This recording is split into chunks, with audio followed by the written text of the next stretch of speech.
সবাইকে নিয়ে এই ধর্ম বলতে ঠাকুর যেটা বলেছেন, জনাৎ মন তথা অন্বেষণ জীবনং বিদ্যং চ গৃহতে চ স্বধর্ম।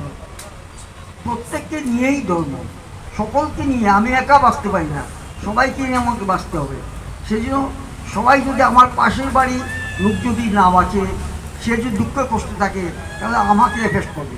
পাশের বাড়িতে আগুন জ্বললে আমার বাড়ি সাবধান থাকা লাগবে, আমার বাড়িতে আগুন লাগার সম্ভাবনা আছে। সেজন্য যদি অন্যের সুখে থাকে, সবাই সুখে থাকে, আমার পরিবেশ সুখে থাকে, তাহলে আমিও সুখে থাকি। সেই সুখ শান্তি বিধানের জন্য তিনি আমাদের একটা নিয়ম দিয়ে যান।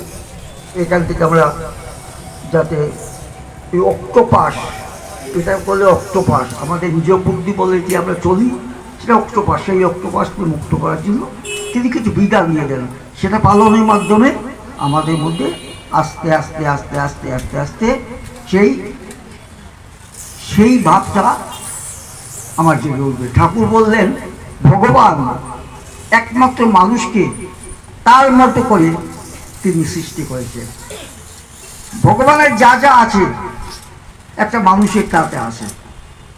সেজন্য ভগবানের যে রূপটা মানুষের মাধ্যমে যত তাড়াতাড়ি প্রকাশ পায়, যত তাড়াতাড়ি আসতে পারে, সেটা খুব সহজ। তবে করা লাগবে। ঠাকুর বললেন কড়াই পাওয়ার জন্য ঠাকুর বিধান দিলেন, বিশেষভাবে যজন যাজন ইষ্টবিধি। এটা পূর্বেও ছিল। এই গীতাতে যারা গীতা পাঠ করেন তারা জানেন, মন মন ভাব মন মনা ভব মদ ভব মদ জাজি মাং নমস্কার মামে বস্য শ্রী সত্যমতে পুষ্টিদানে প্রিয়শীল। তার প্রীতি লাভ করা আমার সাধ্য হবে যদি আমি এই কাজগুলো করি। তার ঠাকুর সহজভাবে ওই কথাগুলোকে পুনঃ আমাদের সামনে এসে এনে রাখলেন সকলের জন্য। এই যে আমরা কোনো মহাপ্রসাদ বিলি হয়, কেউ বলে না যে তুমি পাবে, তুমি পাবে না, সবাই পাবে। ঠাকুরের দেওয়া যে বিধান সবাই পাবে, আর যে পালন করবে সেই যার উপসত্য পাবে। সেই জন্য তিনি জন্মজন্মষ্টিভূতি আমাদের সামনে রেখে দিলেন, এবং আমরা দীক্ষার মাধ্যমে সেটা আমরা পেয়ে থাকি।